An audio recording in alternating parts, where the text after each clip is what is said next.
Ineng. Oo. Excuse me, may tatanong lang sana ako. Oo. Ay, sige po. Ano po yun? Kaibigan kasi ako nung namatay. Oo, may condolences.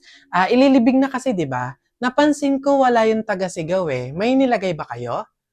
Ay, bakit po kailangan ng taga-sigaw? Okay. Ano ba yung kinamatay niya? Di ba pinatay siya? Oh, nahuli na ba yung pumatay? Ay, hindi pa po nahuhuli yung suspect eh. Oh, hindi pa pala. O ganito, Ineng, makinig ka, may pamahiin dyan. Para daw makonsensya yung pumatay, doon sa mismong libing, maglagay daw ng taga-sigaw. Oo, para daw sumuko na yung suspect. Ah, sige po. Ako na lang po. Ako na lang po yung sisigaw. Um, Are you all ready? Tay, nakasinghot ka ba? Alright! Hoy, ang baho ng hininga mo! Teka, Sana all baliw! hoy, paalisin nyo nga to! Sigaw lang, hindi entertainer.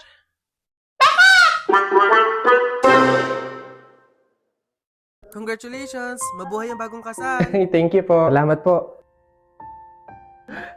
Sa wakas, magiging tatay na ako! Salamat, Lord, sa blessing na to! Mahal, andito na ako. Oh, Mahal, ano nangyari? Mahal, dalhin mo na ako sa ospital, mga anak na ata ako. Hala, sige Mahal, kuhanin ko ng mga gamit. Mahal, ano nangyari? Mahal, sabi sa akin ng doktor, kinakailangan mo daw ma-CS agad. Nagka-pre-eclampsia at tumaas daw yung BP mo sa 150/100. In distress din daw yung bata. Lord, huwag niyo po muna akong kukunin. Madami pa po kaming pangarap mag-asawa. Mahal, wala tayong hindi kakayanin. Kumapit tayo sa Diyos para sa kambal. Mahal, kamusta? Sa awa ng Diyos, successful ang naging operasyon. Kamusta mga anak natin, Mahal? Mahal, yung baby girl natin, maayos naman siya. Kaso si baby boy, nagka-infection eh. Pero sabi ng doktor, huwag daw mag-alala kasi madadaan naman daw sa gamutan. Kasalanan ko kung bakit ganito yung lagay ng anak natin, Mahal. Mahal, may mga pangyayari talaga sa buhay natin na hindi maiiwasan. Kakayanin natin to. Mahal, salamat sa pag-alaga mo. Kahit masama pakiramdam ko at masakit ang ulo, lagi kang may biogesic para makatulong sa akin. Minsan gusto kong sumuko, pero kayo ng kambal ng lakas ko. Mahal, hindi ko kayo pababayaan. Salamat, Mahal. Promise ko sa'yo, gagalingan ko rin ang pag-alaga sa kambal natin. Tulad ng pagmamahal mo sa amin.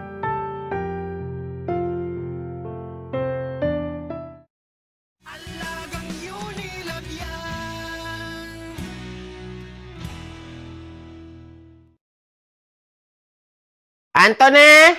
Antone! Oh, Nay! Bakit po? Magsilab ka nga dun sa harapan. Ha? Bakit naman? Di ba kakalibing lang ng lolo mo? Pamahiin yun. Kailangan magsiga or magsunog para makarating agad sa langit yung lolo mo. Sige po, Nay. Ano ba yan? Mga pamahiin na yan? Ano ba yan? Wala naman ako Nay! Wala akong pwedeng basurang sunugin dito! Ano ba yan? Bilisan mo, Anthony. Napakasimpleng bagay. Tatamaan ka sa akin, ha? Kahit ano, sigaan mo. Kahit ano? Kahit ano, Sabi nyo yan. Ano yun? Ba't sila natakbo? Aling Lourdes, yung anak niyo po sinunod yung bayan. Ano? Ay, tinamaan ka. Magaling na bata ka. Ay, buti na lang nakuha ko yung lip tint ko. Sila ulong bata. Ba't sila nagtatakbuhan? Pamahiin nga, di ba? Pamahiin. Kailangan sundin yon. OA ng mga to.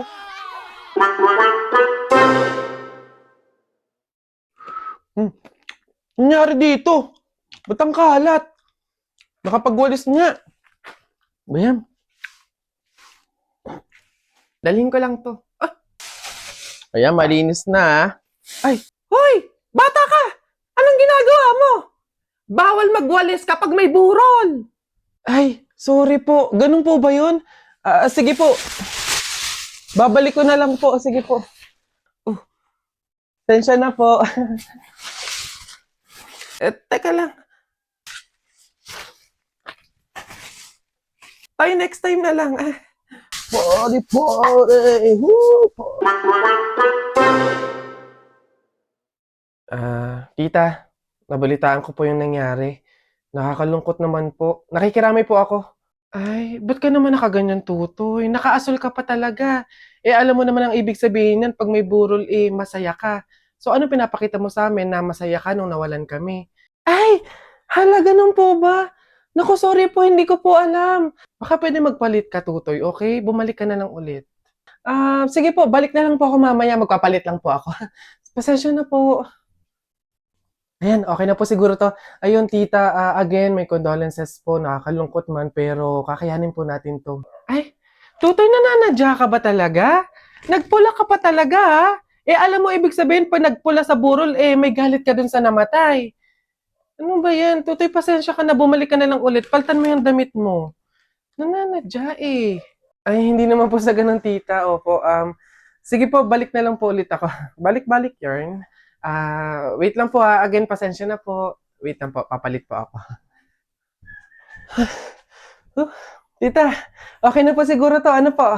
Ayun po, kamusta po kayo? O ngayon, nag-itim ka naman. Ano bang problema? Yang itim toy, sa libing pa. Ano pinapahiwatig mo na gusto mong alisin na to sa amin? Na yung pamilya namin, gusto mo nang ihiwalay sa amin? Ganun ba? Ay, tita, mali. Hindi naman po sa ganun. Opo, hindi ko po kasi alam talaga na may color coding pala sa mga burol. Ano po? Toy, respeto ha? Respeto naman. Balik na lang po ulit ako, tita. Opo, papalit po ako. Sure na po to. Totoo na. Ayan. Ay! O, tita, siguro naman po, okay na to. Ano po? Again, ayun po, tita, nalulungkot po ako. May condolences po. Kaya po natin ito. Ano po? Meron pong dahilan lahat ng mga nangyayari sa life natin. Saan po dito yung tayaan? Doon. Ay, doon. Sige po, tita. Thank you po. Sa bisita po yan? Oo. Kunin ko na din po, ha? Sige po.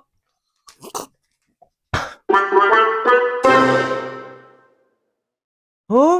Kapag daw July 21, Friday ka pinanganak, malas ka daw. Nay! Ano yan? May nabasa ko ditong post, sabi kapag daw July 21, Friday ka pinanganak, malas ka daw. Di ba yun yung birthday ko? So, malas ako? Ay, ang OA naman ng anak ko na to. Huwag kang mag-alala, ligtas ka sa pamahiin na yan. Hindi mo yung tunay na birthday. July 21, Friday, yun yung date kung saan napulot ka namin sa pusali. Ito naman, huwag mo pag-iisipin yung mga ganyan. So ibig sabihin po nun, Nay, ampun po ako? Oo! Ay.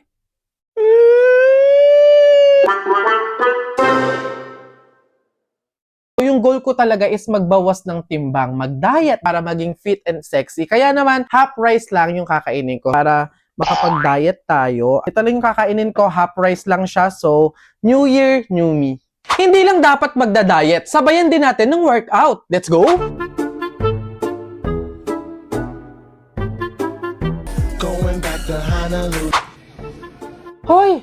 Babe, magji-gym ka din? Oo, ikaw tapos na agad, wala ka pang 3 minutes, uwi ka na. Alam mo, hindi ka nag-workout, bumaho ka lang. Sus, kung freshness at bango lang din naman yung pinag-uusapan, di gagamit na lang ako nitong Old Spice deodorant. Lilingunin ka sa sobrang bango dahil meron kang freshness na umaabot ng 2 araw. No stain, pawis proof, kaya hindi ka malalagay sa amoy sitwasyon. O ano babe, mabango na? Oo, obvious naman, lalo sa kanila.